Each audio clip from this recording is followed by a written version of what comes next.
Yeah, hello. Hello. Good Hi, evening. Good evening.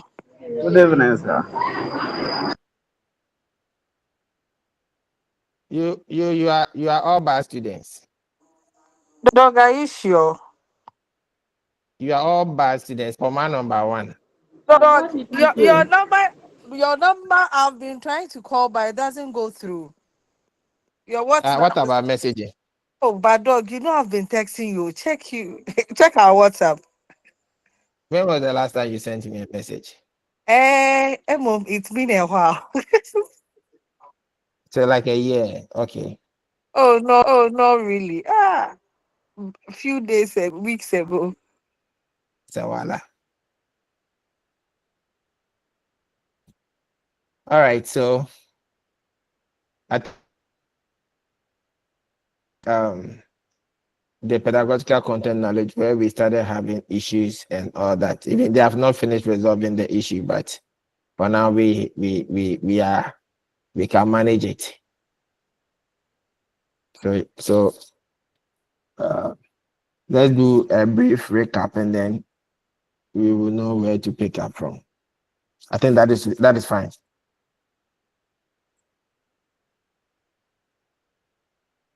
Hello, are you with me?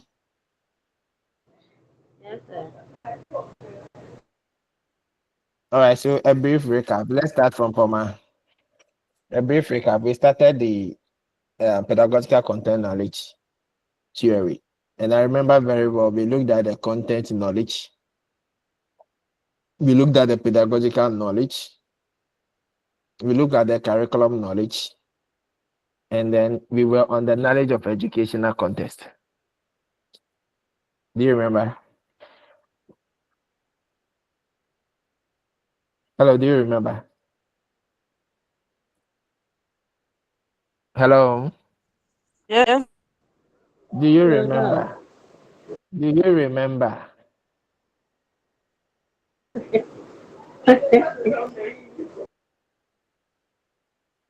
Hey, Adam. All right, so we give then if you don't remember that much, then let me do a recap of all that.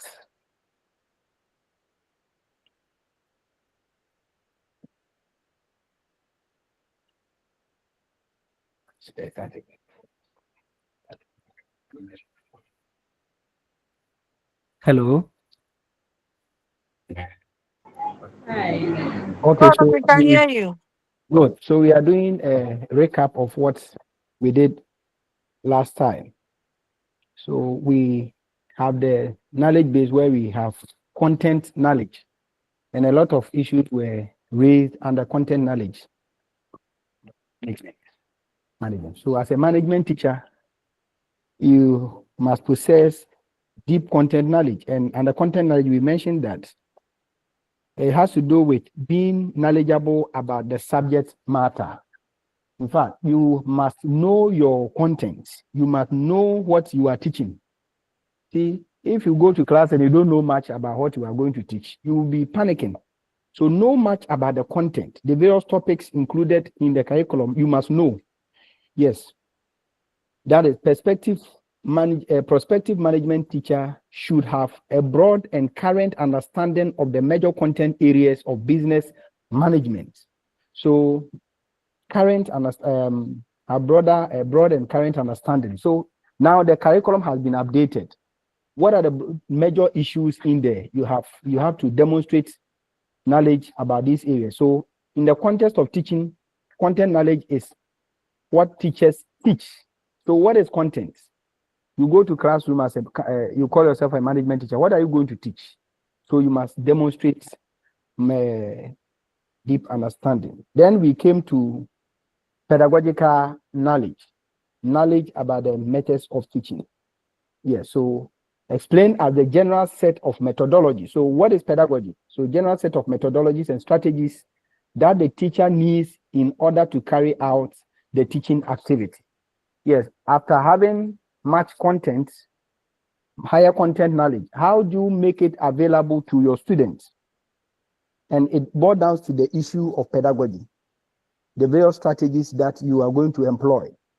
So if you have taken a look at the new standards-based curriculum, the pre-curriculum, tertiary curriculum framework, you will see teacher-centered pedagogies, learner-centered pedagogies, and then learning-centered pedagogies. Which of them are you employing? So you must demonstrate knowledge, understanding about the various pedagogies that are used. And in management, we have a lot of them. How do you make your knowledge in management available to your students? For you, you know, and there's no doubt, as far as you have been certified or you have been given a certificate as a bachelor holder in management, it is assumed that per the training given to you by the university, you know. How do you make that knowledge available to your student? And that it boils down to the issue of pedagogy, methodologies. The teacher must understand what constitutes effective teaching. What is your conception of effective teaching? Are you looking at the products, the process, or the input? You must understand that when you talk about effective teaching, it is not only about the teacher pouring, but the various pedagogy, that methodology that you employ to bring about effective teaching, and must be able to distinguish authentic teaching practices from practices so-called as instructing, informing, training, and brainwashing, also called indoctrination. Yes, you should be able to distinguish between these authentic teaching practices as against the other one called instructing. So you go there and pour.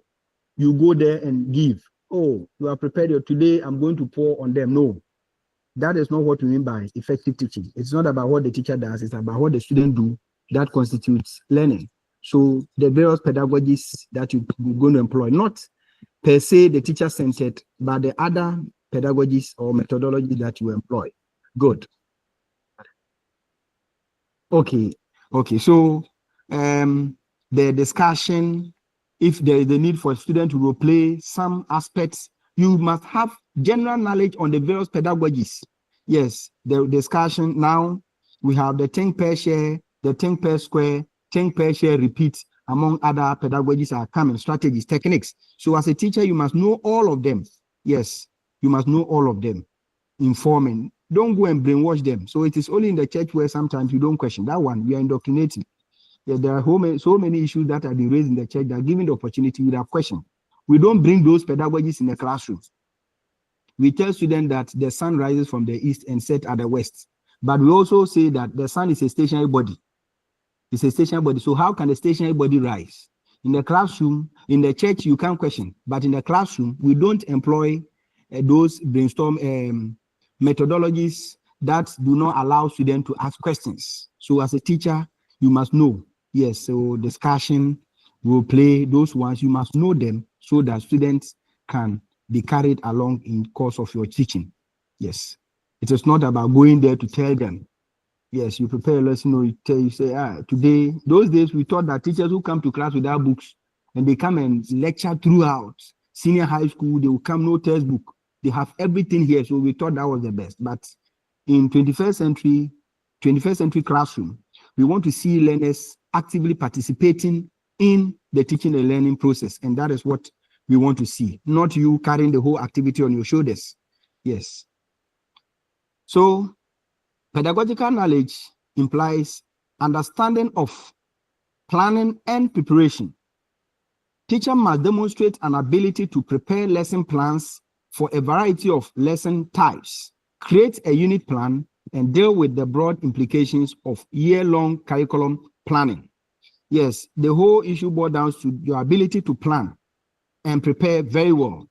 Yes, now look at the nature or the format of the new lesson plan. Everything has changed. So you, the teacher, must know. Don't go by the one size fits all lesson plan. Every topic, you prepare one. No. So you must know how to. Then yearly planning, you must know. In the beginning of the term, you must know what you teach, how to break down the various topics in the curriculum to be able to deliver. You must know. You are not a slave to the syllabus. So some of the topics may serve as a prerequisite for others. You should know all these things so that you factor those ones into the planning process. So you must go through the curriculum, see which topics. There are some topics that when treated first, they will serve as the basis for students to understand others. Don't say that because they have been arranged this way, I am going to plan and teach them that way. No, look at it critically and then plan in that direction. Yes, know when to prepare or how to prepare your lesson plan and then move as such. The teacher must know how to integrate lecture demonstrations, homework, discussion, presentation, assessment, students, research projects, out of class activities in a way that maximizes student learning. You must know all these things.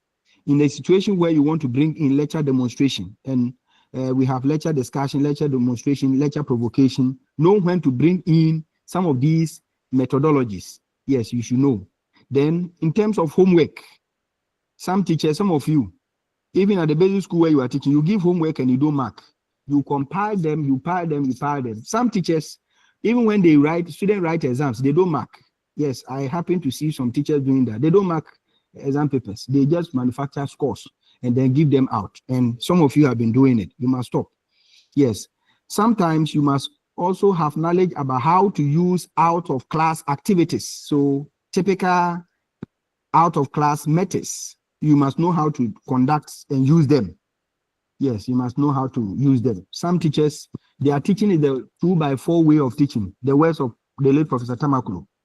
They use their teaching is confined to the four corners of the classroom against the 2 pages of the textbook.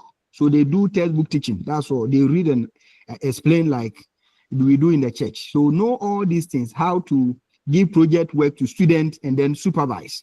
You must know. Sometimes you give them a reading project, an assignment, something. You should know, have knowledge about all these things. And they constitute teacher pedagogical knowledge. You should have knowledge on all these things. So you must also have, so apart from the planning and preparation, we have seen what must go into the plan and preparation, lesson plan preparation, using the other virtual demonstration, knowledge about a project and other things. You must also have knowledge about or understanding about inquiry teaching. The teacher must be able to use inquiry practices effectively to help students construct knowledge from evidence. Yes, social construction, where we are saying that knowledge is socially constructed. So allow them, give them the opportunity to explore, and in the course of their exploration, they will be able to get knowledge. Yes, you give them reading tests. Sometimes you can direct them to a particular site to read something. So in the course of the student exploring, they will get knowledge. But before you direct them to something, you must have in-depth knowledge about that thing. Because if you don't have knowledge about it, you will not know where to direct them to go and read. Before you direct them, you might have read, document areas where they can get information so that when they also go, they will not be wallowing. You should get knowledge. Then you must be familiar with concepts and theories and its relationship to constructivism.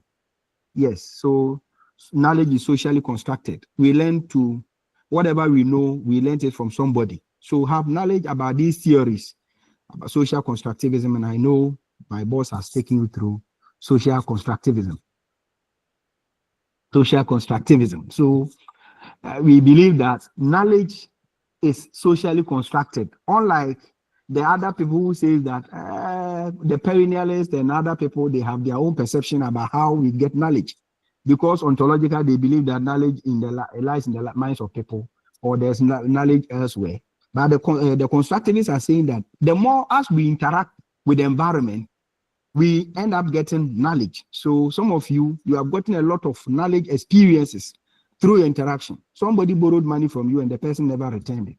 So that has given you knowledge. So when another person comes with the same story, you look at the person and say, you have seen your type before. Somebody came with such words and the person never paid. So through your interaction with the environment and the people around you, you get knowledge. You must get theory. You must understand all the dimensions of constructivism. Then you must be able to assist students participate in the procedures whereby knowledge of nature and technology is constructed. How do we construct knowledge?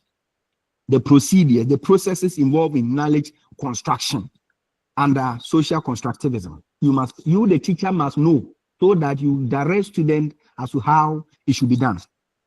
You, the teacher, must first have a first-hand information. You should be knowledgeable, because you cannot give what you do not have to somebody. So if you don't know, you just go there and whatever they say, you just concur like some people in parliament.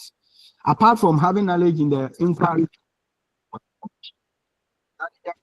Cooperative learning. Cooperative learning. Cooperative learning. Yes. The Bible will tell you that iron sharpens iron. In a classroom, Gardner identified 9 different forms of multiple intelligence. And our daily interactions with our students, you can identify that some students are higher in terms of cognition.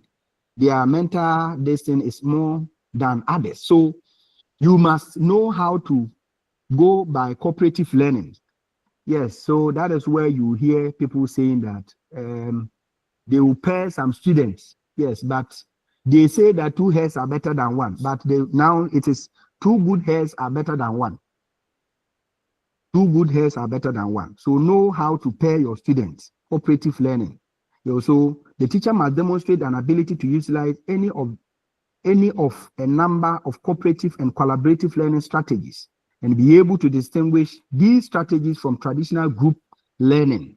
Yes, what goes into cooperative learning, the various strategies involved in the use of cooperative and collaborative learning, how it differs from the traditional way of learning. Okay, you must know all these things. So as teachers, how do you go about the use of cooperative learning or collaborative learning in your classroom? How do you practice this? I'm seeing one name on my screen, Madam Poma Opoku. Dog. Yes. How do you go by the use of the cooperative learning? How have you been using it?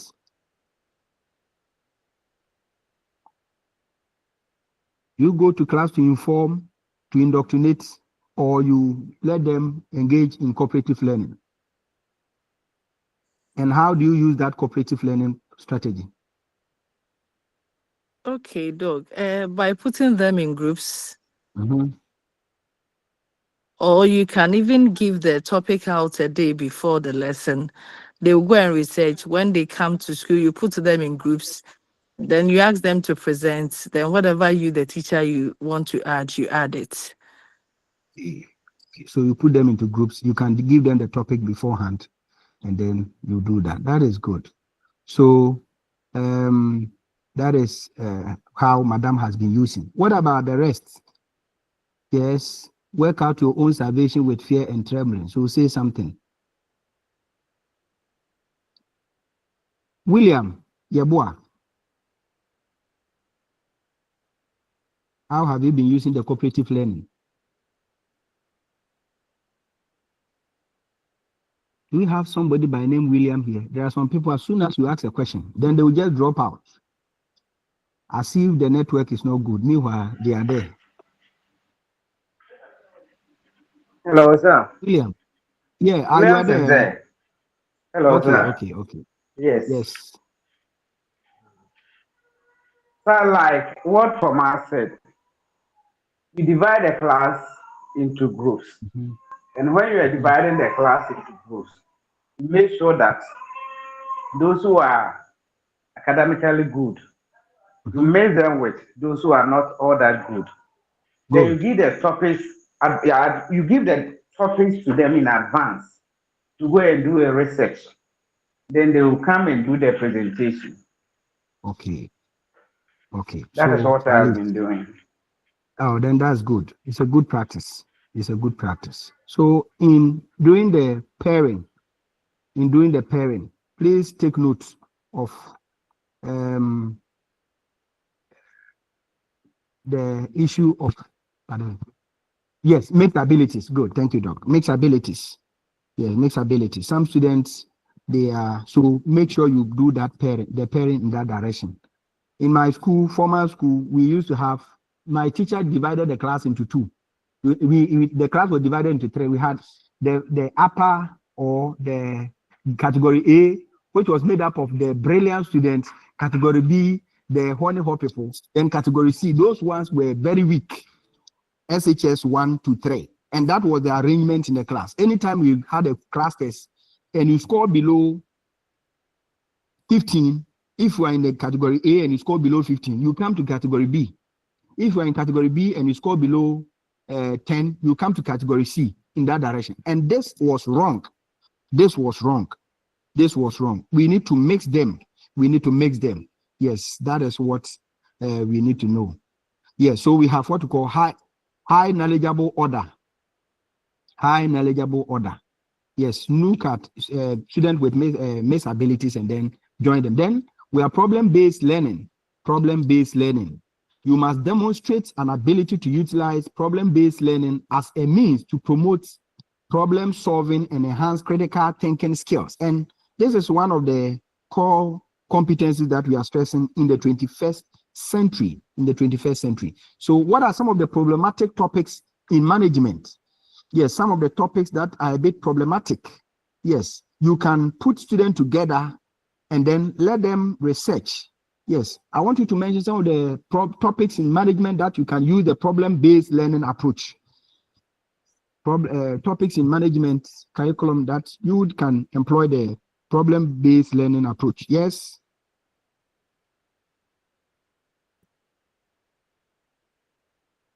Yes.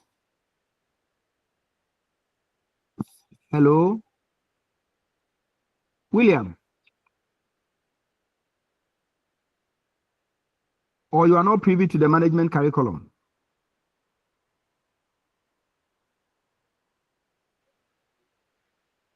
Hello, yes, please. Please, though, I'm doing management. I teach economics in my school.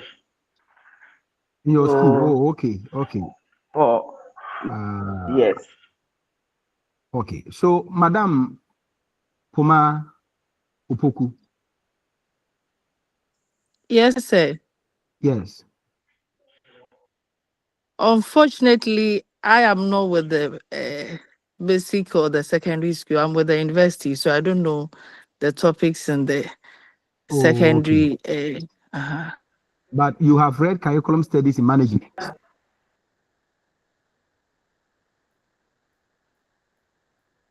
Yes, we have. We did last semester, but it wasn't the topics that they were teaching in schools. We did how the curriculum is developed and all that, the types and yes, basically. We didn't do topics as in what is in the curriculum currently. All right. So thank you very much. That's fine. So you should also have the pedagogical knowledge. You should have multiple presentations, must demonstrate the ability to use variety of presentations to help students learn and understand the content of management, various ways of presenting information. Sometimes you can have voice over presentation. If in a situation where you want to use multimedia, you can have the voice over. You can, just as Doc has done, he has sent you the slides with a voice attached to the slide, so student can listen. You can as well also engage in different forms. Sometimes before you give out your lesson materials or books for students to learn, you can give them concept map. Yes, present concept map for students to also learn. Then preconceptions and concept change.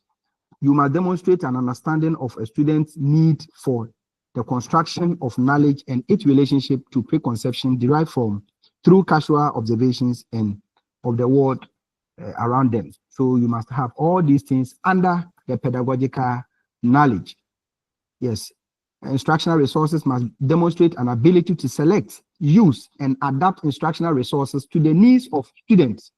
Yes, how you can adjust the resources to suit the age appropriate levels of your students. Yes, sometimes some of the pictures, the videos may be good, but look at the age appropriateness of your student. I saw a teacher who in his lesson plan said that he's going to use a live baby cat in his lesson, live baby cat.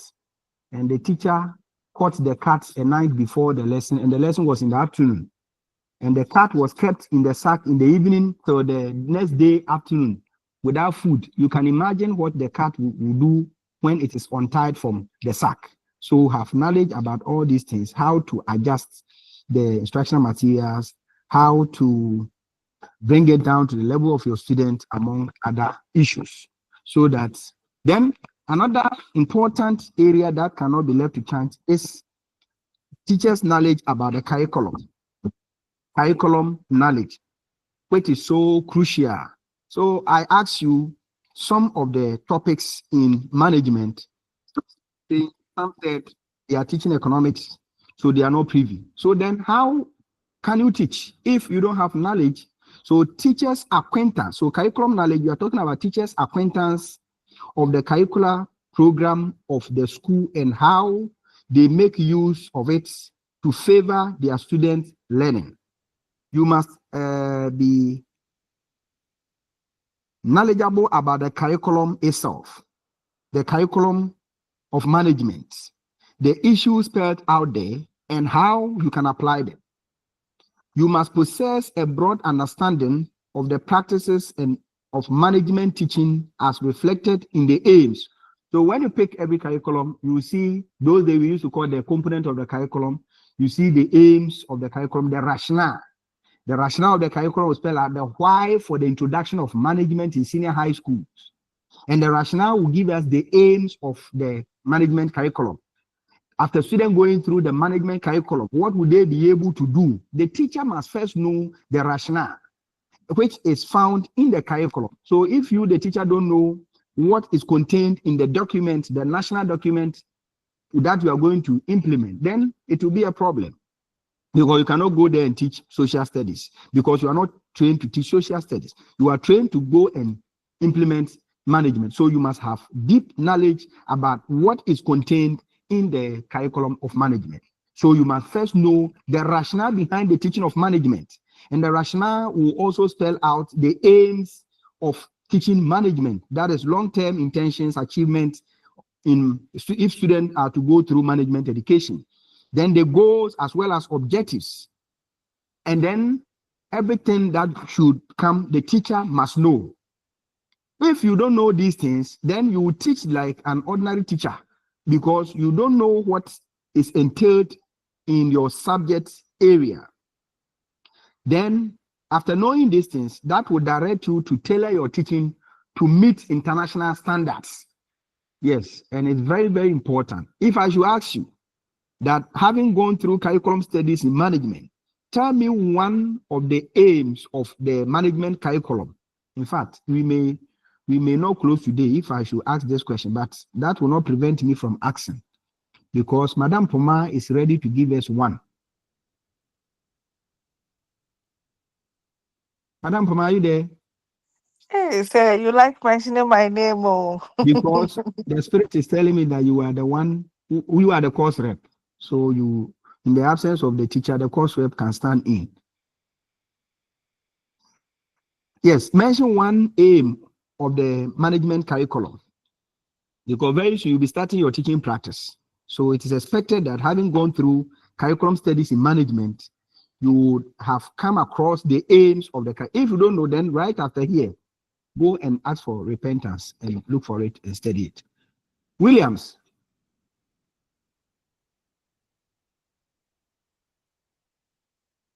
Please don't change your names because of these harmless questions. Williams, are you there? Hey.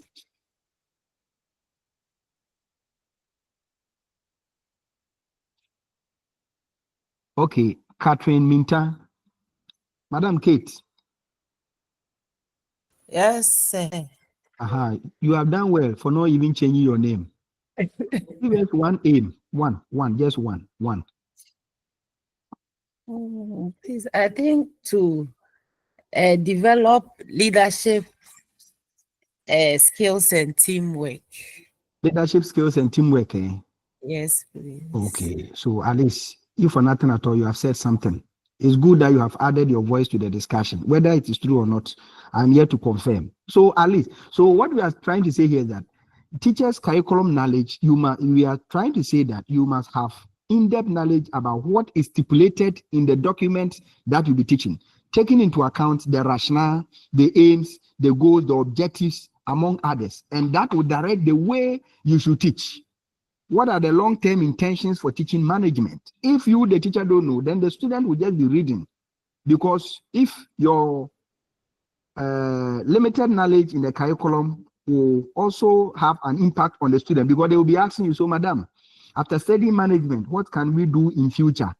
And also be there and telling them that you let finish, and when you complete, you see what will happen. You must know the rationale, so that the rationale will direct you as to how you must deal with your student. Any submission? Good. The curriculum knowledge also includes a working knowledge of long-term and short-term planning required for teaching management. So how do you plan if you are going to teach a topic? So in the senior high school, we prepare scheme of work.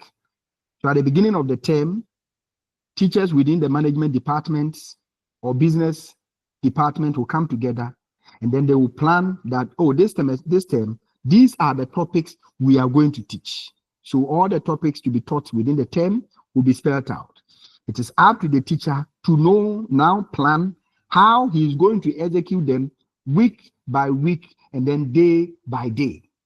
You should have knowledge about that. So let's say we have 23 topics in the management curriculum, and the student education system spans for 3 years. How do you break these 23 topics down so that you'll be able to cover all, if not all, at least about 85% of the topics will be covered within the 3 years? How do you do this?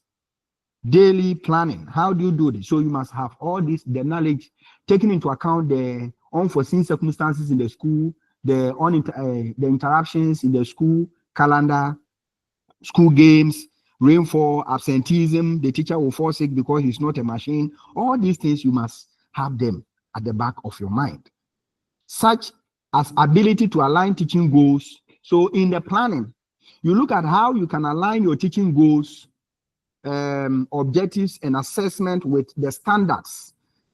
Look at the pre-tertiary curriculum framework, the new pre-tertiary curriculum framework.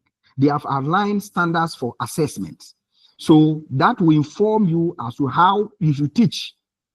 Those days, some teachers were having the WAEC curriculum or syllabus as against the GS syllabus. So those teachers who wanted their students to perform, they will look at what the WAEC syllabus is saying, and then they will tailor their teaching towards the WAEC syllabus so that the student can perform. But this time around, we are not only teaching students for exams. We are not teaching students only for exams, but at the end of the day, they write exams. But tailor your teaching towards the achievement of those standards that have been spelled out in the management curriculum. So now, standards, we have the proficiency standards, performance standards, all of them. How do you teach to meet them? Now we are also talking about 21st century digital literacy. How do you tailor your teachings to looking at the goals, the aims, and everything as against your daily classroom planning, the daily lesson planning, to help you achieve all those things that have been spelled out there? You need to have knowledge. Not only that, you see, production is never complete until it reaches the final consumer. So you are teaching students. In as much as you are teaching to meet the standards, you must as well take into account the needs and aspirations of your students. You must take into account the needs of your students, the context of your teaching, and everything. That is how come today we have the learning-centered pedagogies.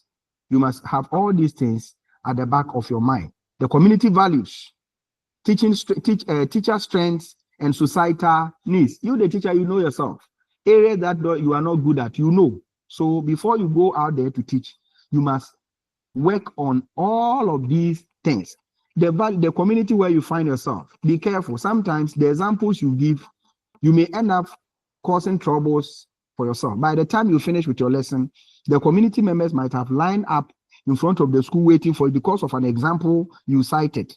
Yes, you are teaching in a conflict-prone area, and you, the teacher, you are blaming the leaders of the community that they are not good leaders because they don't have leadership skills, and because that is why we are seeing conflict. And you are mentioning names. By the time you are done, the community members will line up, and then they were ready to massacre you. So look at all these things and then see how best you can incorporate them. The teacher must be able to identify the various curricula that are available for management teaching.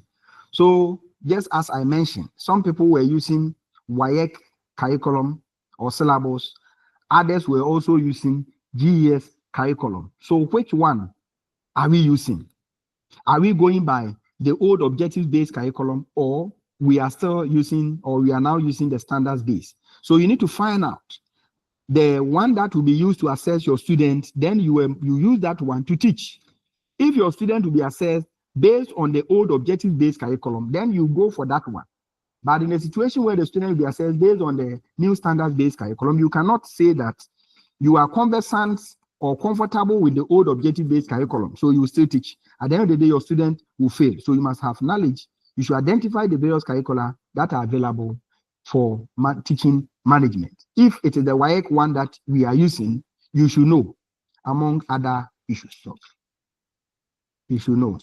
You should know.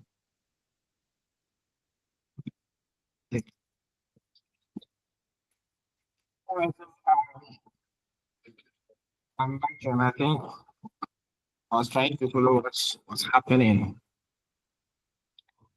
Are there questions for me to address?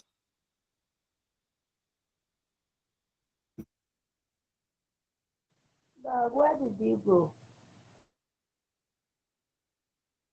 And He wasn't the one. He wasn't the one. Any question for me? Hey, sir, welcome. I said, Wala. Kasa ne sɛ ɔkakra o baa sɛ ɔkasa ntɛm sɛ who is presenting yi. Anyway, thank you. All right, so I think we can continue from where we ended. So basically, we were trying to understand the professional knowledge that every teacher must possess in order to provide an effective instruction, an instruction of professionalism. And yes, you went through content knowledge, and I have already took you through content knowledge, where we look at both the substantive issues, the essential issues, what makes content knowledge. Then we also went through pedagogical knowledge, looking at the general principles of instruction, methods, classroom assessment, classroom structure, planning, and all that. We looked at that. I know I explained that to you. And the slide I gave you had also, I think it's having audio for you to further listen to them. And then I heard you also talking about the curriculum knowledge. What I want to say is that it is quite awkward in our Ghanaian schools where teaching is sometimes based on examinations that students will take. And so teachers try to teach what they know that students will be tested. So their focus is on the tested curriculum, but not the whole curriculum that actually develops the learner in totality. So why do experts bring some topical issues together to form the curriculum? It is not only about cognitive, but it's also about the psychomotor and affective, so that by the time the learner goes through the entire curriculum, the learner is fully developed. But teachers will definitely, because they are lazy, because they don't want to do much, and they want to be seen in the good books of the school. And so all they do is focus students' attention on what will come in the final examination. And so it is always like preparing students to solve what or to write examination, but not about the total development. And that is quite awkward for me. So after the book, then they suffer in the other aspects of life that actually make them true human beings. Anyway, and so yes, they'll learn the past questions, and the WAEC syllabus then becomes the curriculum for the school, instead of the curriculum that is developed to be taught to the students. I think we need to check some of these things. Yes, you'll be smart enough as a teacher to certainly make sure that whatever that the curriculum says, the instructional program says, you cover them. But yes, you also look at the issues that frequently show up in their exams, but not to make it look like you are preparing them for exams. It must be that you are preparing them for life. And if they are well prepared for life, I'm sure, certainly, that they'll be able to cater for the examination issues. Now we want to focus our attention on the knowledge of the learners, knowledge of learners, or what we say the child psychology. In fact, with our current curriculum, it actually gives us enough burden than the objective-based curriculum. The current curriculum, the standard-based curriculum, gives a lot of what burden. Why am I saying so? The current curriculum is influenced by the philosophy of constructivism. And by this particular philosophy, the life experiences of the learners, the context of the learners must be evoked in the classroom for effective word teaching. It means that you cannot go to the classroom and behave like a pastor who preaches on the Sunday morning, who only met God maybe a day before the Sunday. And so the pastor is merely going to pour knowledge onto what the students, going to communicate what the congregant, what God says. No. Now we have a classroom where we are looking at a learner-centered word classroom. We have a classroom where the characteristics of the students must come to bear in our teaching. And so if you are a teacher and you do not understand the characteristics of the students in your classroom, it becomes difficult to actually teach them. It becomes extremely difficult. And so what are some of these characteristics of the students? We are looking at some of their cognitive characteristics. So their level of maturity, understanding, their conceptions and preconceptions, as well as their misconceptions that they bring to the classroom. In fact, it is a critical thing to ensure an effective instruction. You see, let's look at what happens with our kids. When they go to school and their primary teachers, their nursery teachers tell them something, and they come home and you try to tell them something different. Do you see how they behave? They tell you that's not true. Madam Comfort said that it is this. And so what Madam Comfort said is all that is right. It doesn't matter what you tell them. If it is contrary to what Madam Comfort told them, they will not accept it. And so we have had people that have been trained by certain teachers or at certain levels of education. And by the level of that education, certain concepts were not explained very well. Certain concepts were not taught very well. And so at the new level they find themselves, that understanding they had does not do not suffice in their current level of education. So it calls for demystifying that misconception that they are bringing to the new level of education. And if a teacher does not know the misconceptions, the preconceptions, and the conceptions they are bringing to the classroom, it will be difficult for the teacher to then demystify the misconceptions.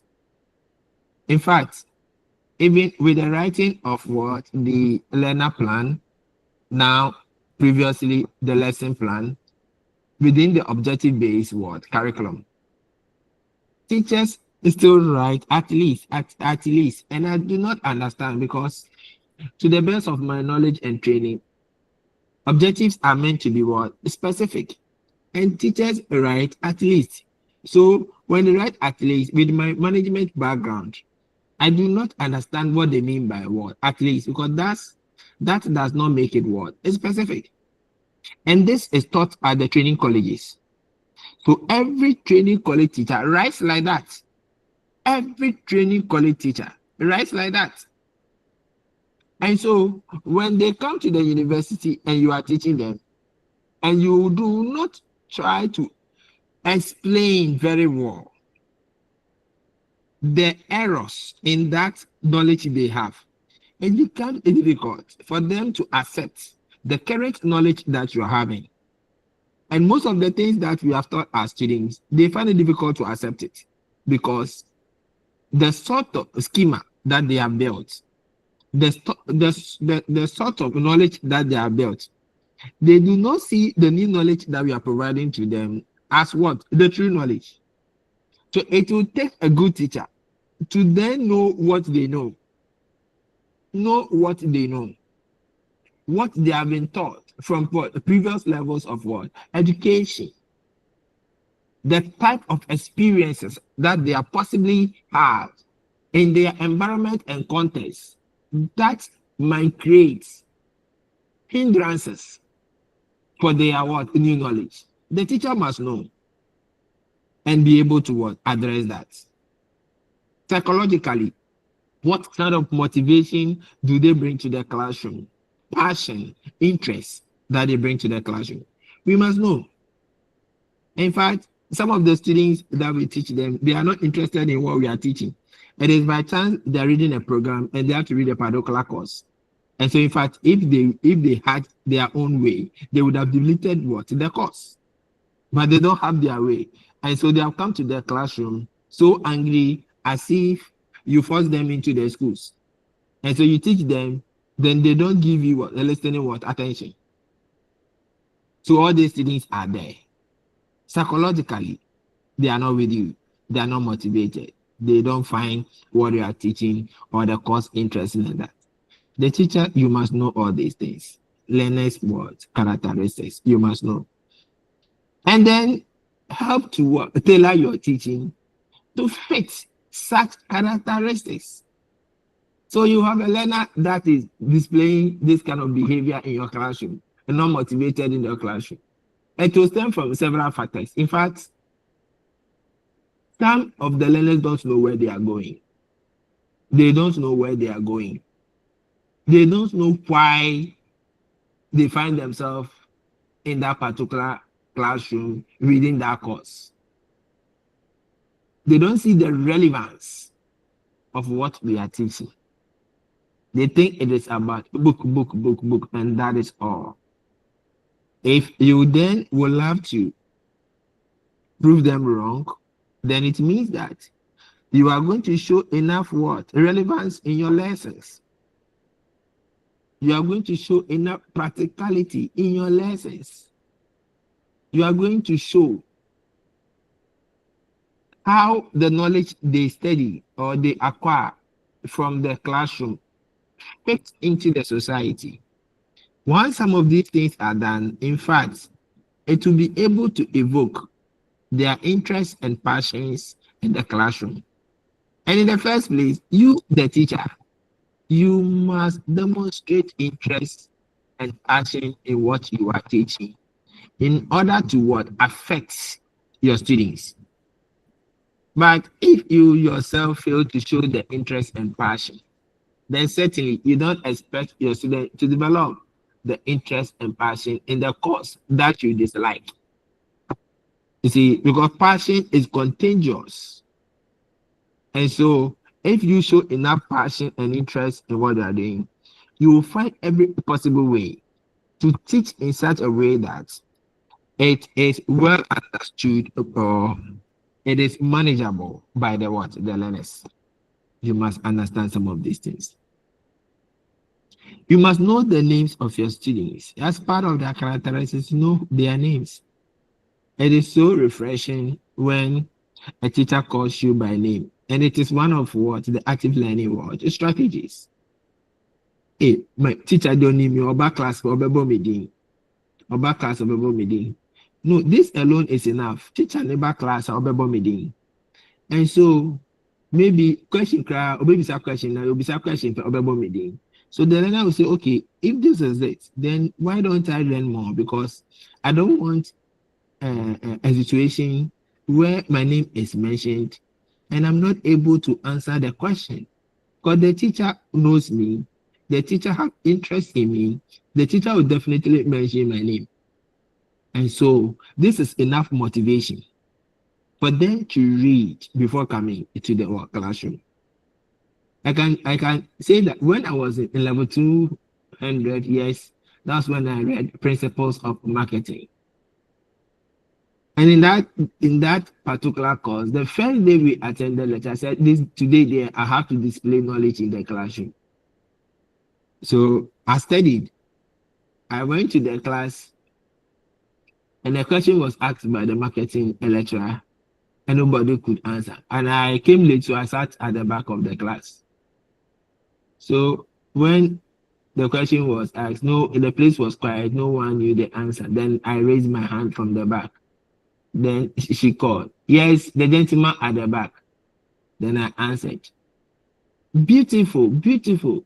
Clap for him and all that. Nice one.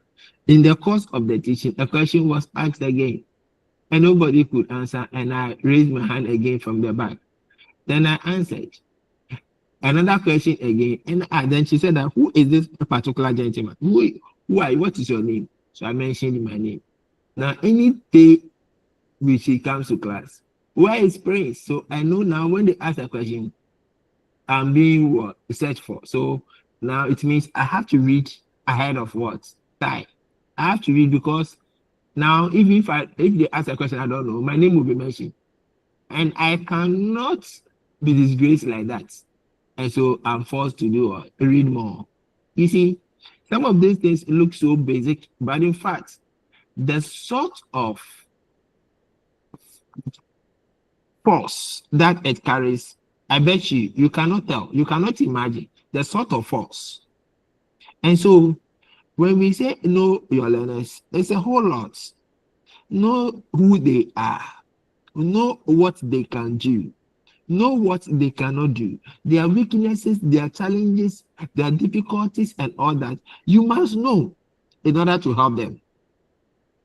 Who are the intelligent ones in the classroom? Who are the dull ones in the classroom? Who are the weak ones in the classroom? You must know all.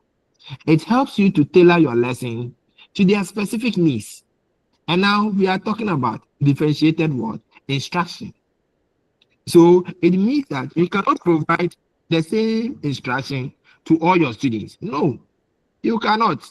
In one instruction, in fact, you have to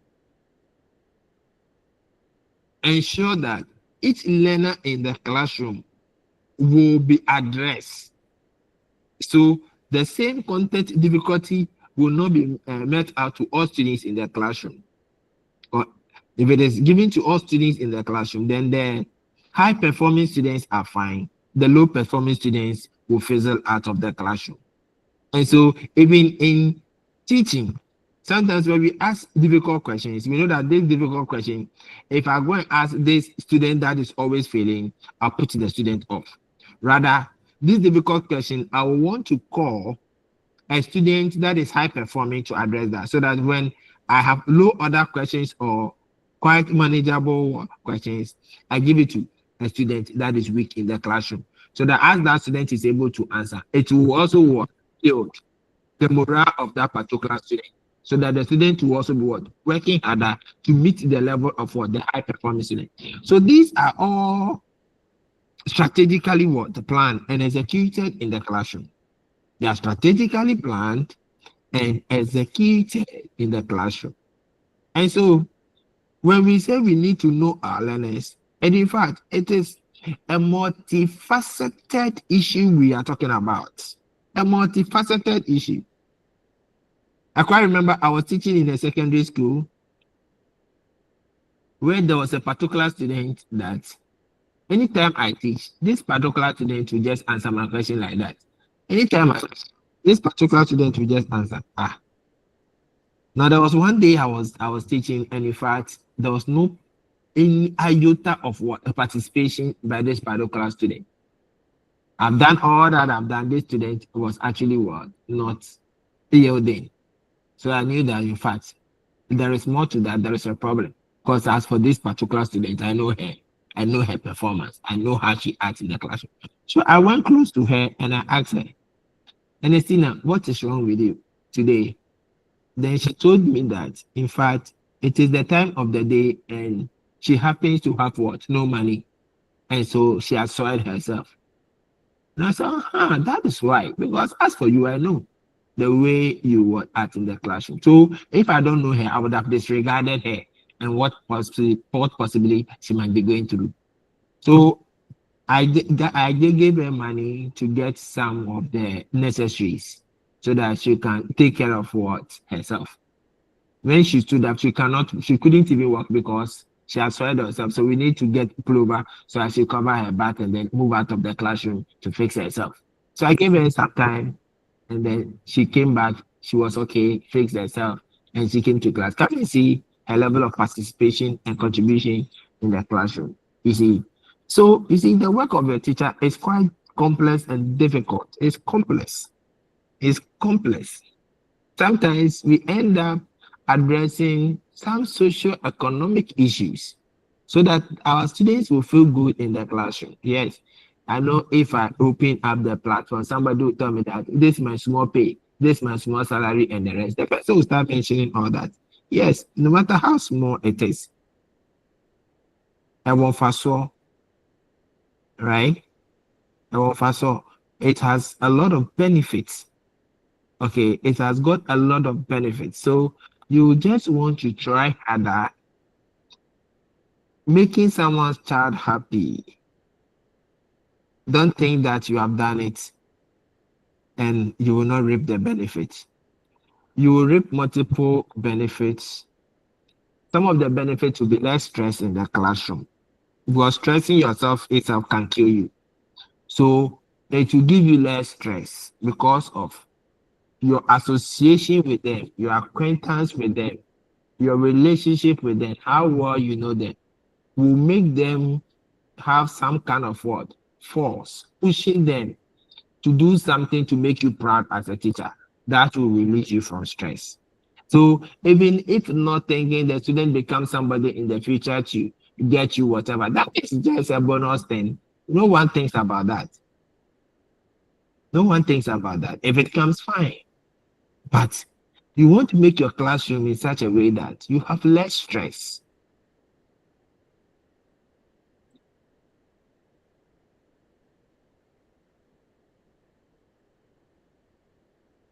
Then we talk about the knowledge of educational goals and their philosophical basis. Knowledge of educational goals and their philosophical basis. So what are the goals of education? And what are the philosophies that are influencing our educational goals? Now, what is Ghana saying? Any child that goes to school must be literate, right? Digital literacy. The child must be able to do some simple arithmetics. The child must be able to write. The child must be able to read. And these are some goals that we want to achieve in our educational system. Read, write, do some arithmetic, some digital literacy, and all that. It is so much looking at the child, the student, what that child must be able to do, what that learner must be able to do. And these are influenced by our educational philosophies. That now the standard-based curriculum we are talking about, constructivism, so child-centered, respecting the child's own creation of knowledge within their what experiences, their life experiences. And so these philosophies tells us that indeed, if they can do that, then it will call for some facilitations from the teacher, some interactions from what the teacher. And when that happens, they'll be able to develop these skills, these competencies that we are so much looking at. We want them to be able to test knowledge. So you have educational philosophies like progressivism, right? Progressivism, where we want the learners explore their environment and be able to validate what? Knowledge. It's not everything that we tell our learners that we expect them to accept. They should be able to test the knowledge that we provide to them. And some of the things that we teach, they are so essential that they cannot do away with them because they will need it for today, they will need it for tomorrow, and some years to come into the unforeseeable future. For example, reasoning. In fact, we want to develop critical thinkers. And that is part of the 21st century skills we are looking at. Critical thinkers. This is what? An attribute that can stand the test of time. And so we have philosophies that will tell you that focus on attributes that can stand the test of time. And the philosophy that comes in mind is what? Perennialism. So there is a particular flower called the perennial flower. It never dies. It never dies. Do whatever to it, it will never die. And so we are focusing on providing relevant knowledge, skills that can stand the test of time. And in this current dispensation, you cannot say that you will not pay attention to digital literacy because we are in what? A technological world, and everything is what? About technology. Everything is about technology. You go to UK and you enter a shop and you want to buy and nobody is there to sell anything to you. You meet technology. You interact with the technology for the technology to tell you that yes, this particular product is there in the shop. This product is not there in the shop. If it is there in the shop and you want a code to order, you are in the shop, still you are ordering. You do everything before by the time you realize somebody is what bringing you the product. UK for you. And so the entire globe, the entire world is going by this particular direction. And so this can stand the test of time. So if we fail to understand some of these things, then in fact, our classroom will be seriously bereaved of what?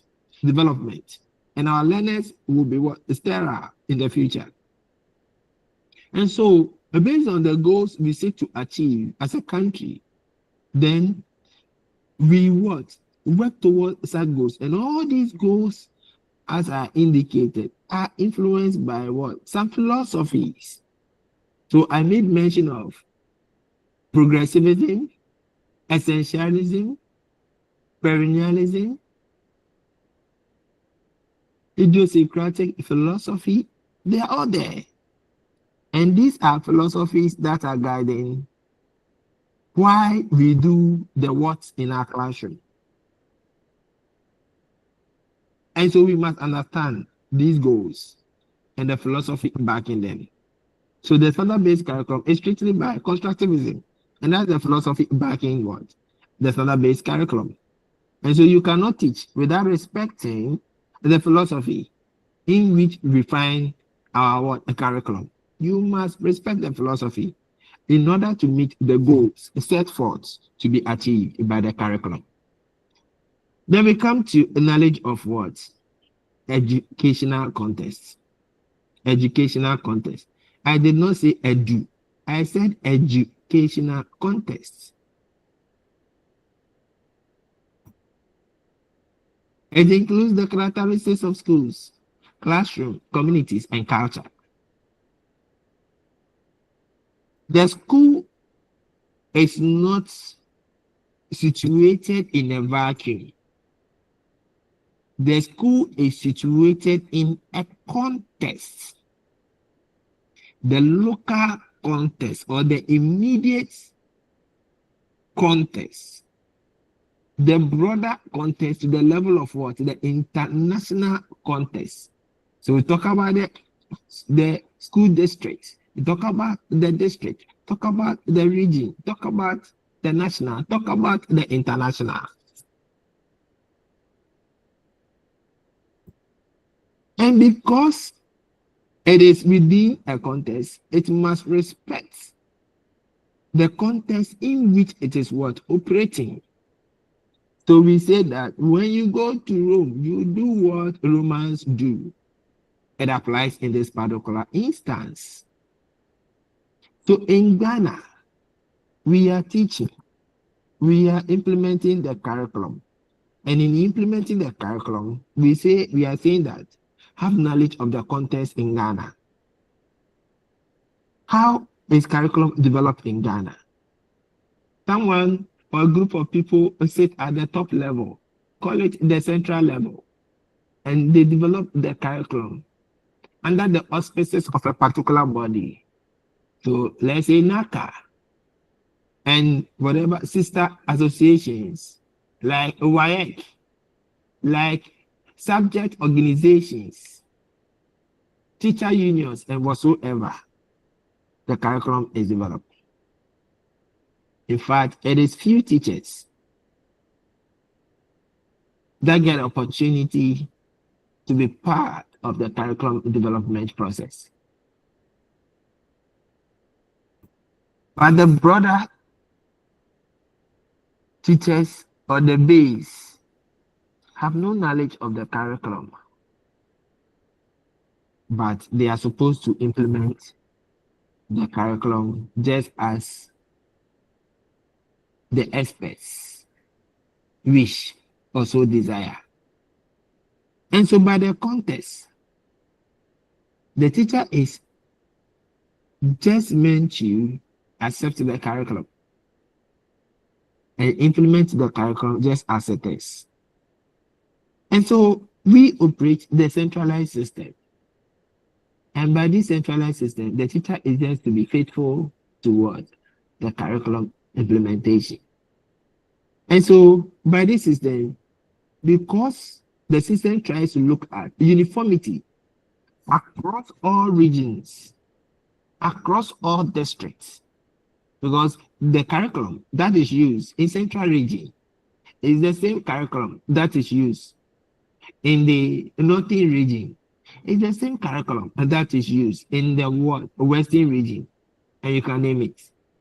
And so, because experts have seen unique needs of all Ghanaians, and so the curriculum cannot be developed in such a way that it meets only the needs of what the fancies living the areas, because there is a commonality that is seen, that is observed among all Ghanaians. And so all of them must be trained this way. All of them must possess this particular what knowledge.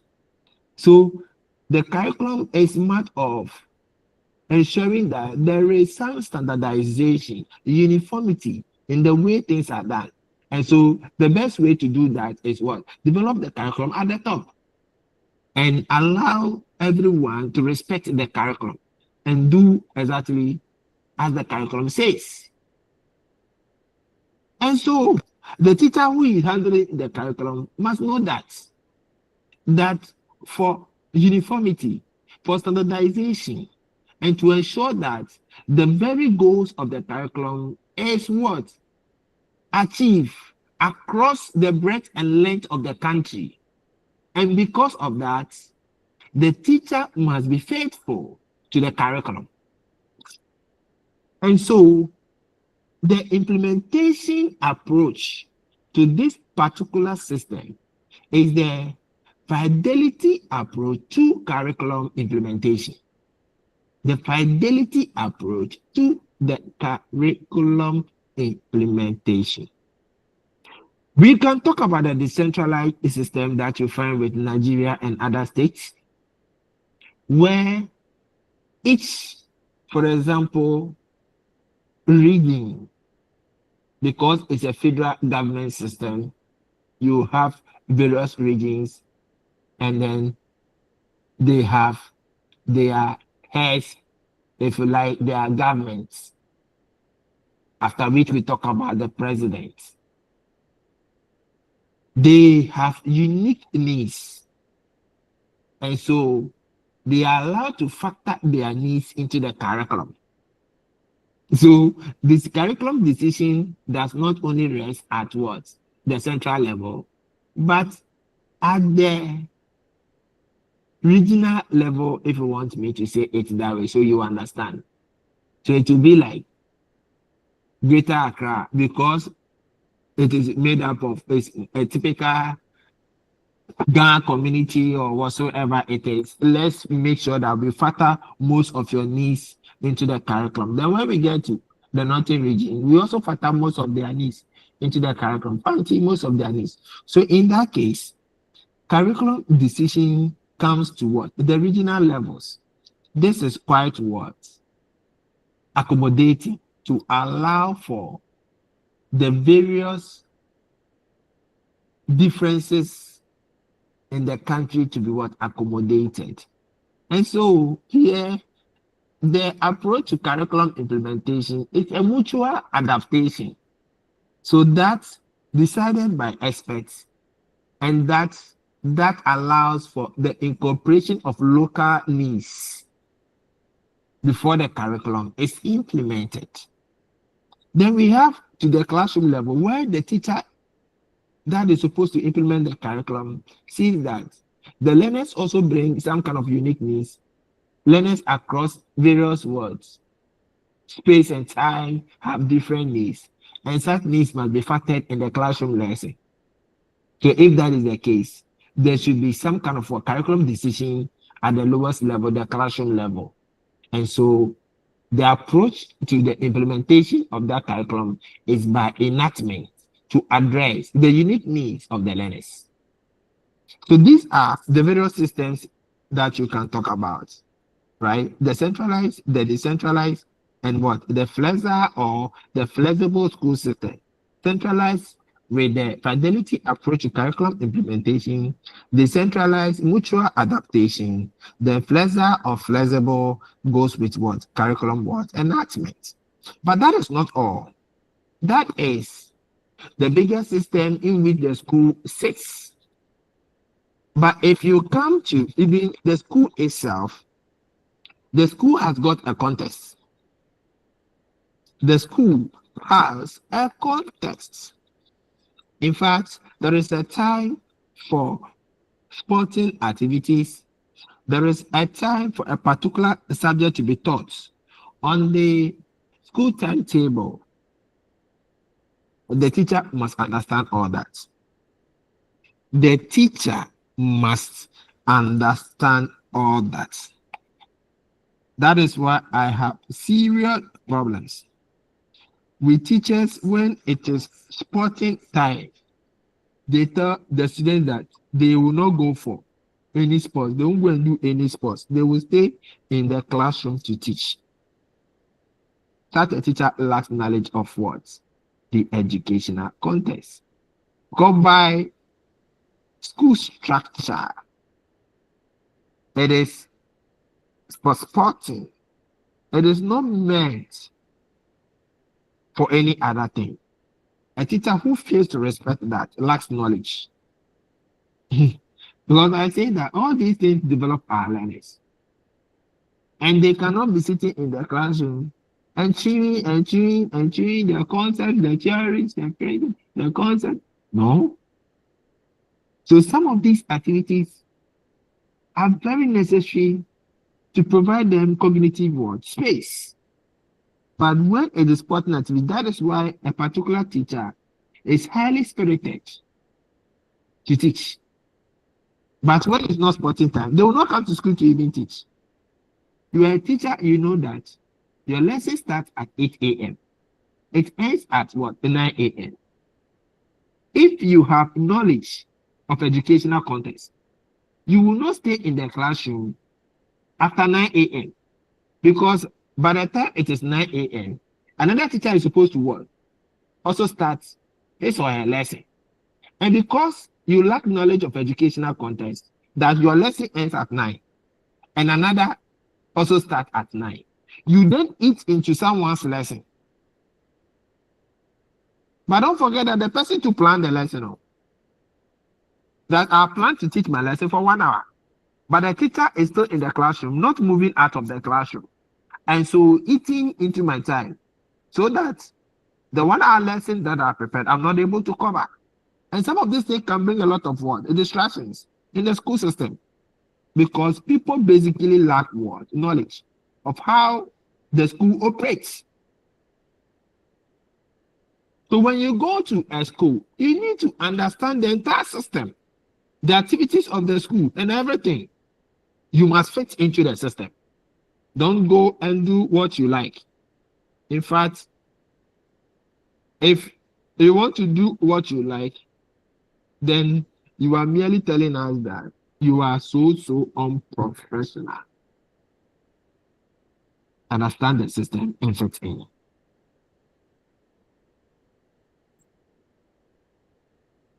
Then the last knowledge base, and that is the heart of the theory.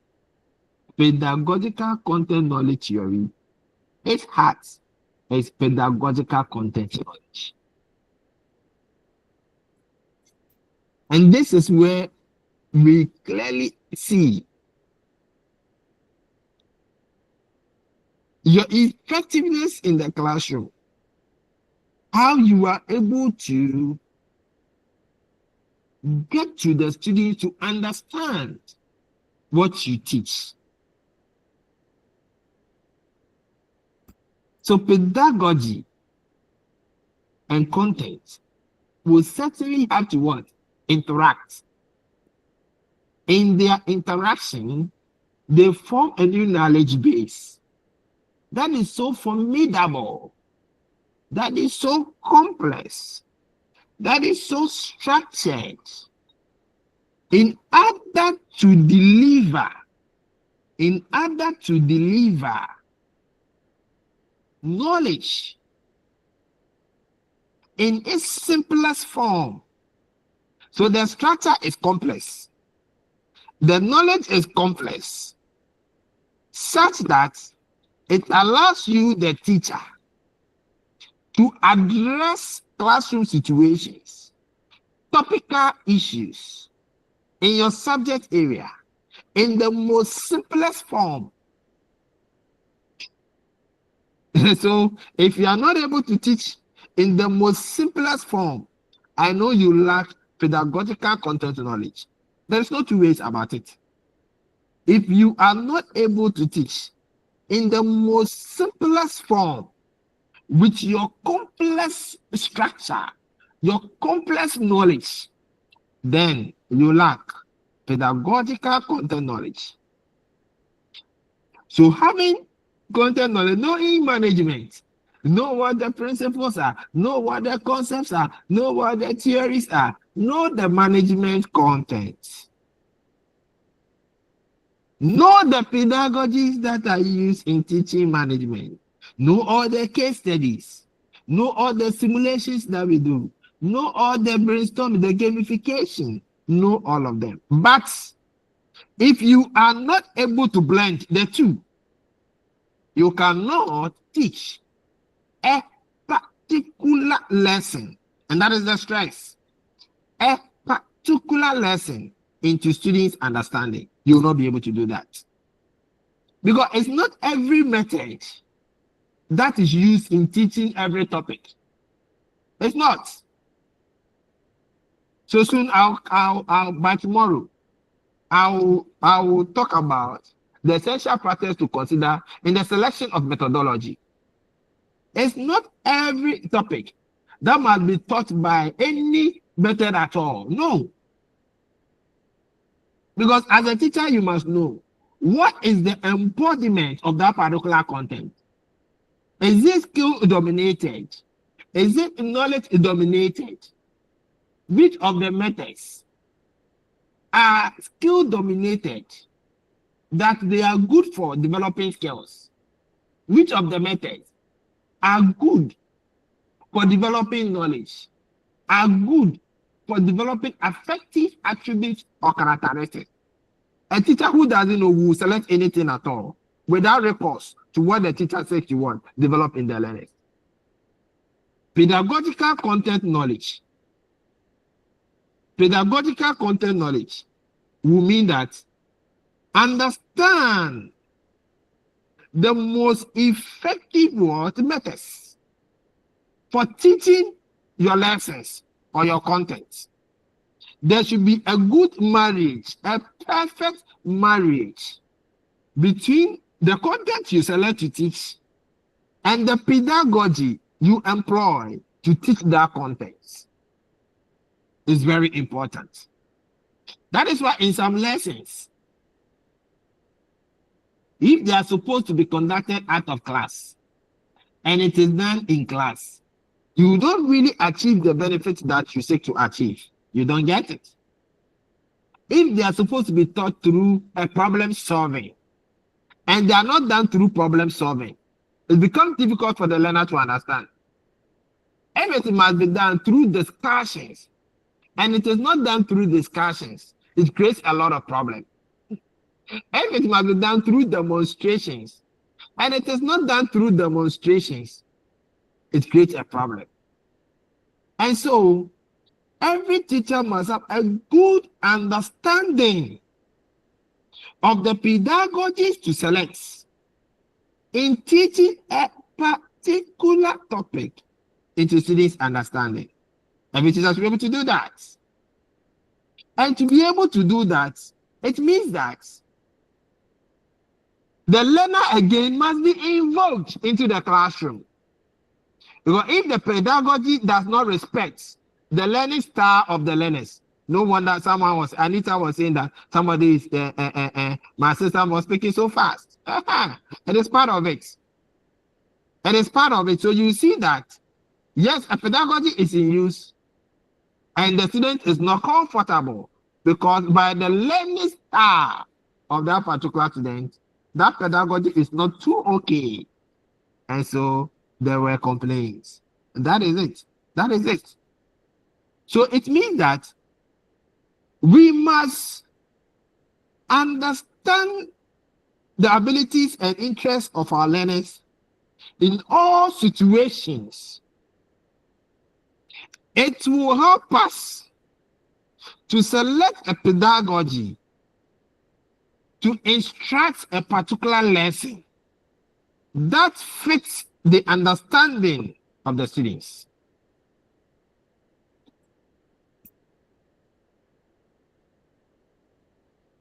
At the heart of pedagogical content knowledge, at the heart of pedagogical content knowledge is the issue of understanding and representation. Some of these things, I don't have them on the slide, so you have to note them. Understanding and representation. Understanding of the content and how the content must be captured. Content must be captured in varied ways. Content must be captured in varied ways. So I can use a case study to capture content to students, right? I can use a game still to capture content. So I can use various ways to capture content. I can even use a textbook to capture content. I can use a lot of examples to capture content in my classroom. I can use a lot of metaphors, analogies, or to capture content to the students. So it tells you that as a teacher, you need to be multifaceted in order to be able to teach in such a varied way to meet the unique characteristics of your students. In fact, the issue of meta language is respected here. Remember the quality teaching model under the intellectual quality, I spoke about meta language. It's part of multiple representations. Using language to improve language, or language to explain language, or language to demonstrate language, or language to enforce language. Some of our students, when we go now, the chance and I can't bring for baby there. I say, hey, now that kind of much area. On TV, I say, give illustrations, give examples, use words that are at the level of your students, and use words to explain words, diagrams, pictures, images to capture content. By so doing, you will be able to address the unique characteristics of your students. Note that they have unique attributes and they must be addressed in the most unique ways. Some are visual learners. You must meet them. Some are kinesthetic learners. You must meet them. Some are auditory learners. You must meet them. No wonder when you come to the classroom, you were asking you write on the board. You give enough board summary because there are some visual learners in your classroom. Don't say that a visual learner is somebody who cannot see you. Don't look at it like that. There is somebody, the person just want to read. And when the person reads, the person is okay and understands. Someone doesn't want to read, because that is not the style of the person. The person wants to hear. So somebody must speak aloud, must speak into their ears. And once they hear, they understand. Someone too will have to manipulate an object, manipulate something to understand. So I don't see how you are going to teach a male students to understand the texture of the breast when the breast is available for the male student to just touch and feel, manipulate in several angles in order to be able to describe tomorrow the texture of the breast. But if you are telling a female student the texture of the breast, oh yes, because the female student has got what? A breast. But the male student has no breast. Nearly what? A dot. And so the learning experiences provided to the male student and the female student about the texture of the breast cannot be the same.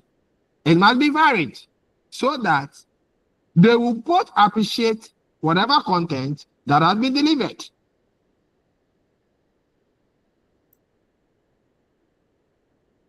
Pedagogical content word and knowledge.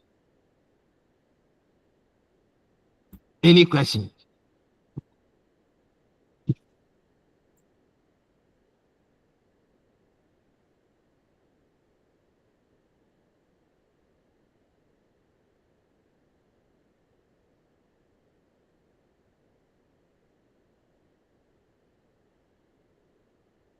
Hello. Any question for me?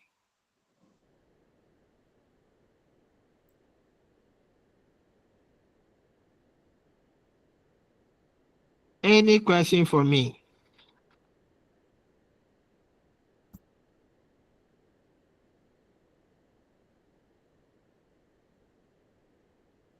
Hello, can you hear me? Mama, can you hear from me? And I'm going to be some questions in here. Are they? We can hear from you. No, I'm okay. All right. Okay. I gave you a slide on technological pedagogical content knowledge. I expect you to actually read that slides, and then if there are questions, you bring it on board for us to address, because I'm not going to say anything about that. I'm not going to teach that. So you read the slide, and I'm sure the slide I provided voiceover. Even this particular slide, I provided voiceover on it. And so you read it, you listen to the voiceover, and then when you have questions, you bring it to class. And then we basically discuss it and make progress. That is a 21st century classroom. Some of the things the learner must be directed to go and act, to go and work, come and interact. I told you the philosophy that is what underpinning the teaching. And so please go and look at that. TPAC is just a model that includes technology. So whilst Schumann looks at the the pedagogical content knowledge without explicitly mentioning technology, Mishra and Kotler in 2006 noted that technology is an integral part of what our educational system, and every teacher must possess a technological knowledge. If the teacher possesses a technological knowledge, then the teacher must know the technology that he or she will use to capture content for teaching for students to understand. The issue of technological, pedagogical content knowledge. And this is also having 7 knowledge bases. And when you look at the slide I gave you, you will see the content knowledge, you will see the pedagogical knowledge, you will see technological technological knowledge as the unique element that interacts to form technological content knowledge, technological pedagogical knowledge, technological content knowledge, pedagogical content knowledge, to give you all these 7 knowledge bases. And so please, let us look at them and pay attention to educational technologies that we can use in our classrooms. Educational technologies. In fact, let's move beyond the traditional technologies and look at the emerging technologies to make our classroom an interesting one. And so I presume at this point that technological, pedagogical content knowledge is addressed, waiting for further discussions from you, either on our platform, because the platform is also meant for teaching. So either on our platform or you engage me on the virtual space like this. Do I have questions to address based on what I've said so far?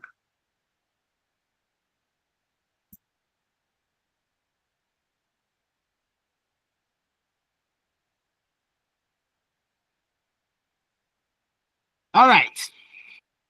So I finished with the issues on this particular slides. I think we have about some 20 minutes or so we can do something more. Or you want us to end here?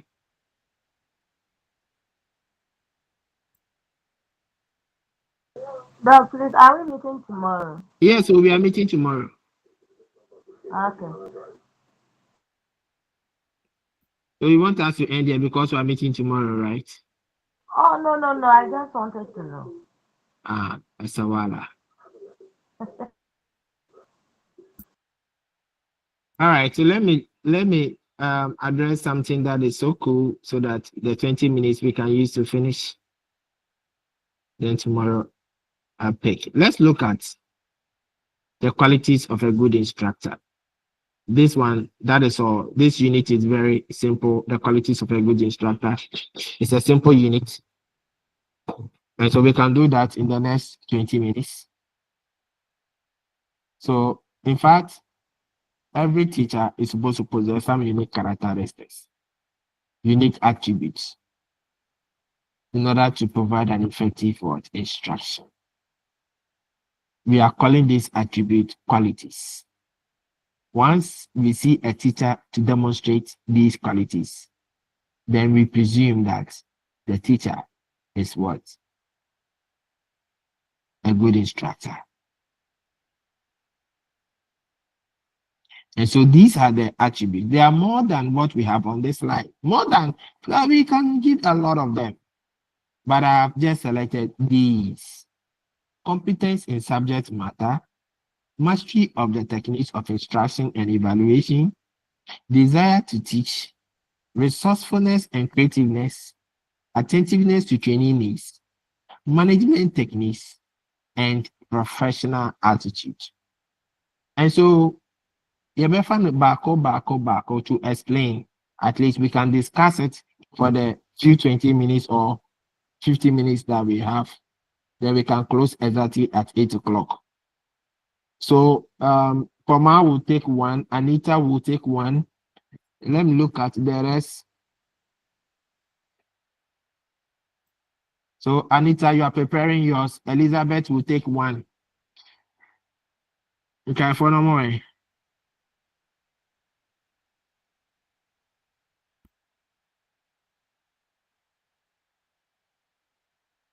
Catherine will also take one.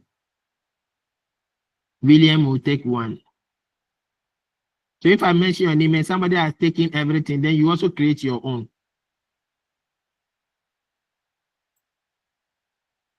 Abbas will also take one. All right, so let's hear from Anita.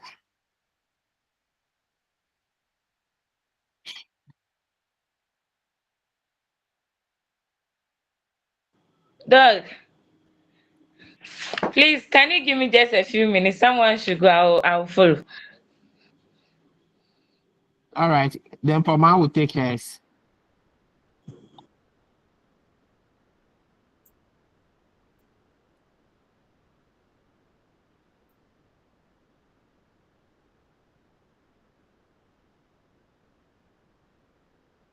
Poma, are you there?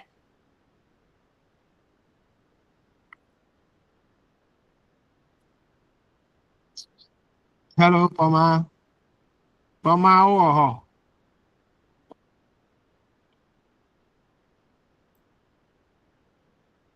Abbas.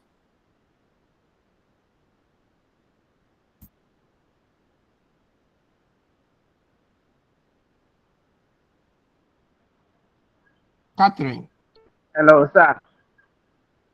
Yes, pick Doug, one and then talk about it. Hello, this. Doug, my network went off.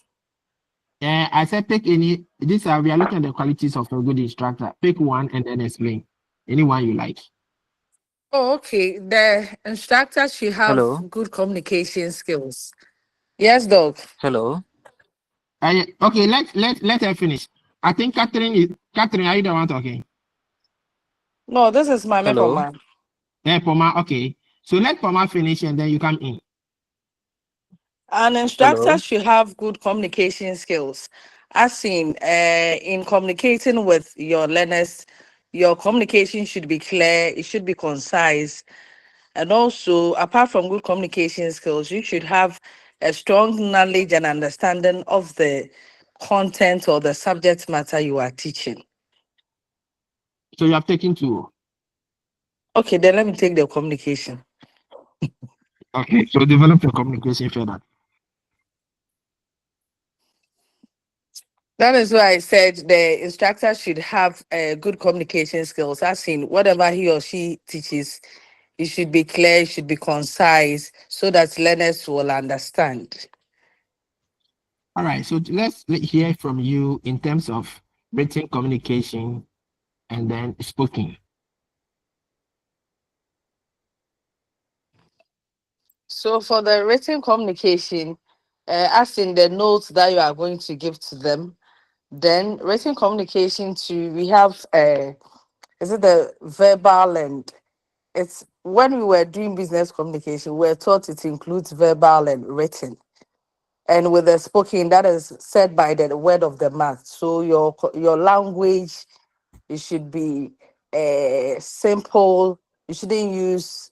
You should look at their age level or their level so that you choose your diction or your choice of words very well. And again, when it comes to written, you need to write clearly so that your learners will see and understand what you are communicating. All right, good.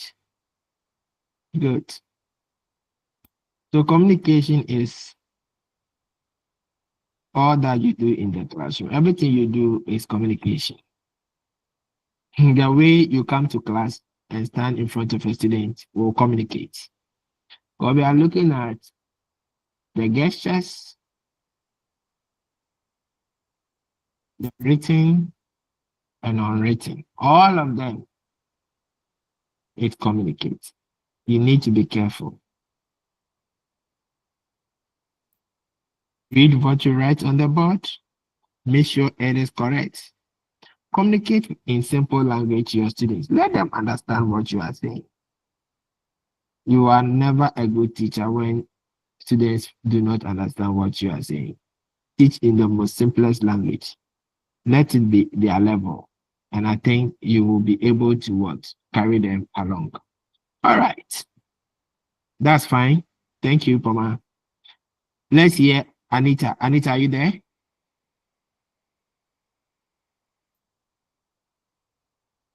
Dog, I'm here. Yeah, take yours. Father and Nayan Kawai. I'll check the management techniques. Okay, let's hear you. Wait, I'm as an instructor or a classroom facilitator. You be able to handle your students and give them a safe and conducive environment in which they will be able to feel free to approach you and also communicate with you in other things aside what you teach or what you deliver every day. They should be able to come to you. They should be able to understand certain things that you put out there, and the classroom too, that they feel safe to be able to express themselves as well. All right, thank you. And so you're all management students. You know what goes into management: planning, organizing, directing, controlling. And so by management, it calls for planning your classroom activities very well, planning your lessons very well, organizing your classroom structure. It is part of your management techniques. And back class now, this student, you leave front desk, then the student sits anyhow. Then you say you have a good classroom structure. Now we are talking about promotive interaction. Where sometimes students might sit in some circles, face you and all that, be able to interact with their colleagues and the rest. So what is your classroom structure? That will help to promote learning. It is part of your management techniques. Class control. So I'm mentioning the topical areas when you come to what? A management technique. Class control. How conducive into your classroom such that it's what devoid of deviant behaviors, inappropriate behaviors that can distort and distract lessons. Are you controlling your students very well to ensure that they are focused on tasks? Record keeping is also important. Some of the teachers, when they carry exercise books of their students home, by the time they come, either the exercise book is finished, or they will take sheets from it and use it for purposes known to them. Some of them will soil students' exercise book with light soup and then chicken soup because they took it home to mark. So it tells you that in terms of record keeping, that is poor. Some also, even if you ask them the assessment records of their students, they should provide. They tell you they cannot find it, and that is poor. No wonder some manufacture marks because even class exercises they didn't give. If they gave, they didn't mark. If they mark, they misplaced their records. Teachers and problems. Management and techniques. So you are looking at all these broad areas to ensure that you stay professional, you deliver quality instruction. All right. Abbas.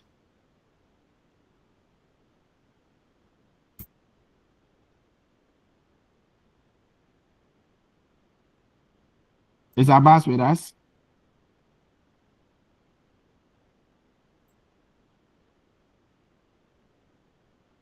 Catherine. Hello, Doc. Please, I'll Yeah. take competence in subject matter. All right. Okay, please. As a teacher, the teacher must have mastery of the content of what the subject or what to deliver to the learners. That is, the teacher must have knowledge on what they have to teach them to be able to deliver it accurately and then develop the critical thinking of the students. So as a teacher, before you get to the class, you must know what you are going to teach, so not to confuse the student, and also to help them, to give them the exact content they need to know on the subject in order to develop them. Thank you very much. Thank you. In fact, it is your stock of trade. Yeah, Poma, you have a question? Yeah, Doc, based on the example that you gave, that when you went to class and you saw a girl who, under normal circumstances, very active, but was quiet, Yeah. trait of a teacher should be Coming. empathy. Because at that moment, if you don't have empathy, you will even ignore the girl. Yes. You wouldn't even like check on why she is so quiet and not participating as she used to.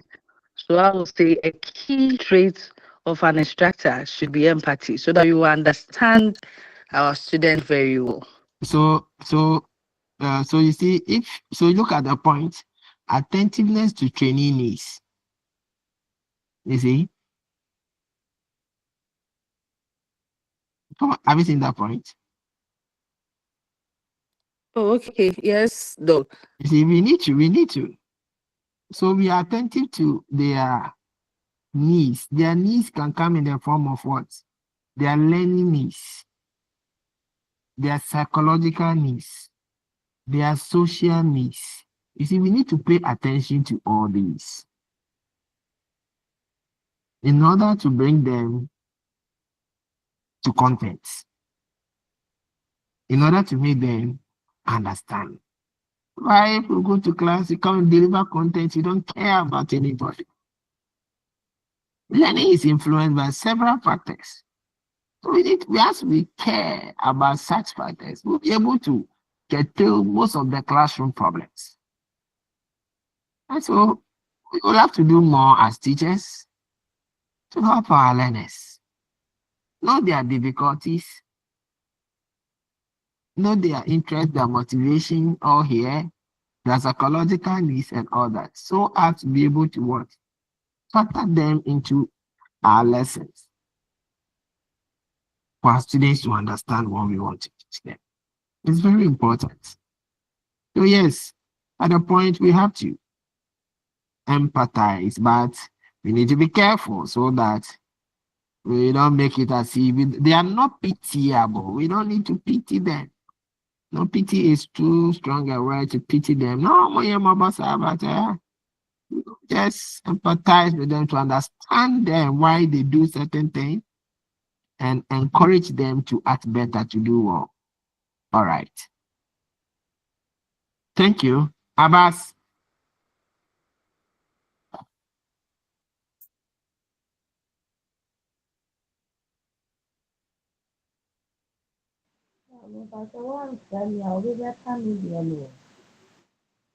Oh, okay, Elizabeth. And I can't why my friend.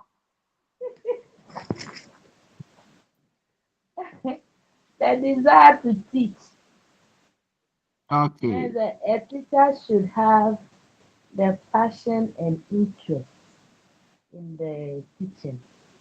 Else, the person cannot do it well as it's expected of him or her.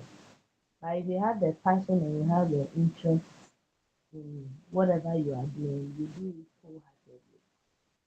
So that's what I I love have that. to say. I love that. Passion. In fact, passion. As for teaching, passion is a serious matter. the desire, that intrinsic motivation, that harmonious passion, that joy that is hidden in teaching, we need to look for it and let it direct us in what we do in the classroom. I won't say more to this, but it's enough. It tells the whole story. How teachers behave in the classroom, how they teach, the extent to which they even discover new knowledge to deliver to the students without the level of passion they have for their job. Because somebody who is so passionate about what he or she is doing, the person will want to do and act to improve. Some don't care about students. No wonder they don't even read when they are coming. And so whatever they come and teach there, it doesn't make sense. Because the job itself, they don't like it. So why should I worry myself? I'm just doing something. But somebody who loves the job, I tell you, will do magic in the classroom. Eh? About way.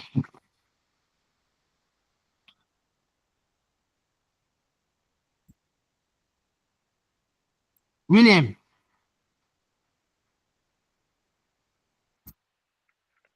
Hello, sir. How there why? Hello. Okay, so I'll talk about resourcefulness and creativeness. That a good teacher should be able to provide materials, technology, and facilities that will help in teaching in the classroom, and also find innovative way of providing solutions to questions in the classroom or Nice teachings in one. the classroom, finding innovative way of teaching in the classroom. Nice one. Thank you. In fact, we will not get all the resources that there are, but we can do some improvisation. We have to. I get so angry at student teachers when I go and supervise them. When they are teaching, they are making their lessons so abstract. At least a lot of things, a lot of materials can be brought into the classroom to concretize the abstract knowledge. But sometimes they teach raw as if they don't care. And even sometimes there are immediate environmental factors that they can capitalize on them to teach. But the teacher is being so mechanical, bookish, when environmental factors are playing out, that the teacher will just be fast and creative in capitalizing on certain things to drive knowledge. I don't know why we always forget our environment, and then sometimes we have moved into someone's environment very far from us, where in our own settings we are seeing nothing. There's a problem. So thank you very much. We have heard you. We will do what you said. I think I called Felicia, right? So Felicia, I can see professional attitude not taking, and I can see a mastery of the techniques of instruction also not taking. So for Bakona, Jabakoma, Edward, and I said William.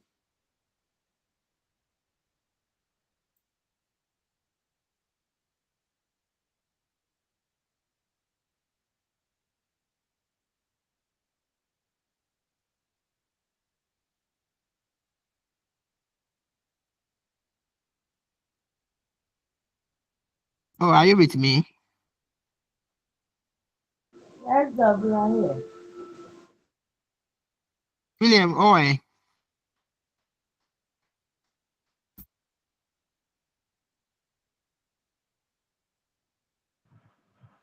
So I'm here. I'm the one who just answered the resourcefulness and creativeness.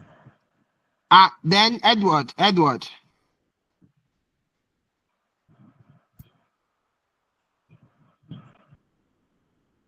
Yes, Doc. Kase, Doc, I will take the professional. okay, you take it.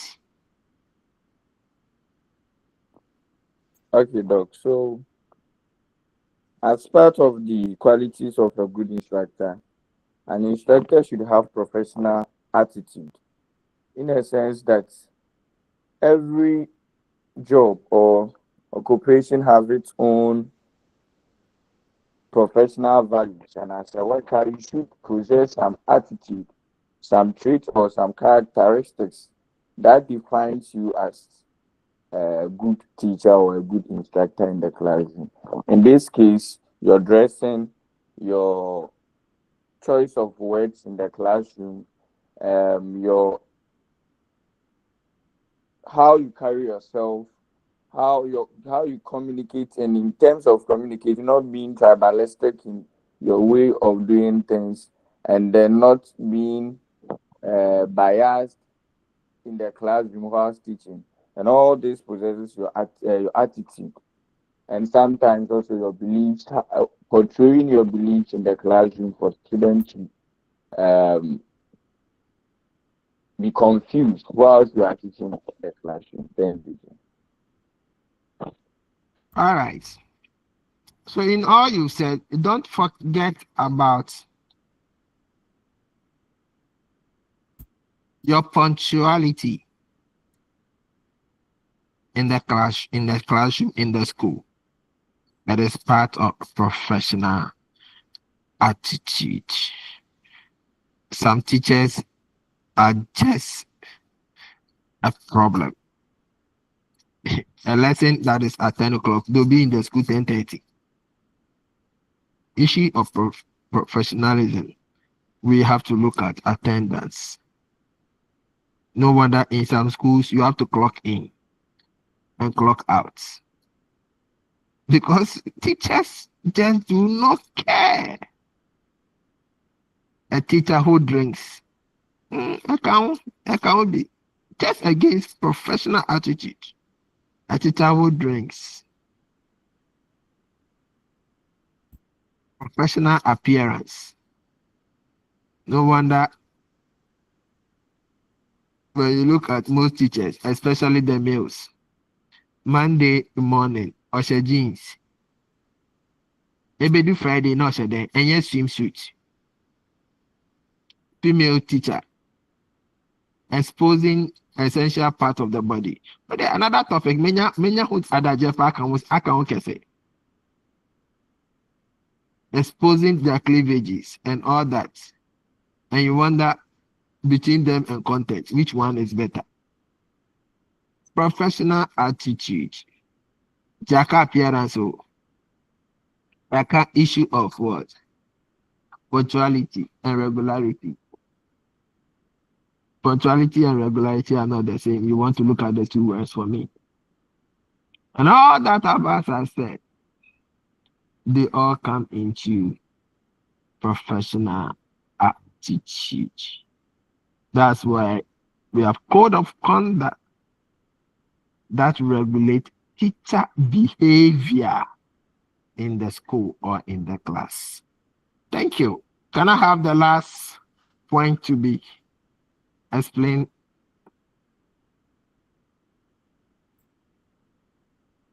Last point to be explained, then I'm cool. Mastery of the techniques of instruction. Now, how do you deliver content to your students? It is through your techniques of instruction. So the student is a variable and the teacher is another variable. They get connected through technique of instruction, pedagogy, that links the two of them.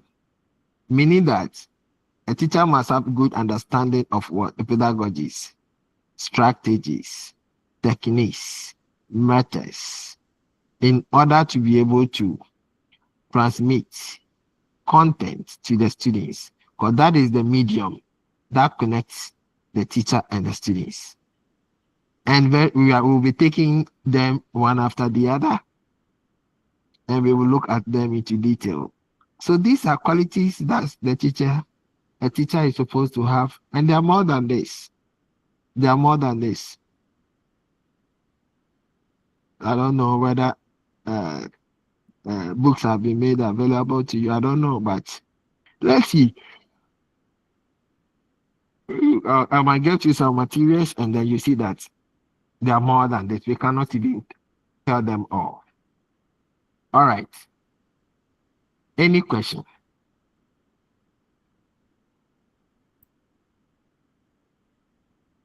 All right, since there are no questions, thank you so much for your patience and then allowing us to have the lecture today.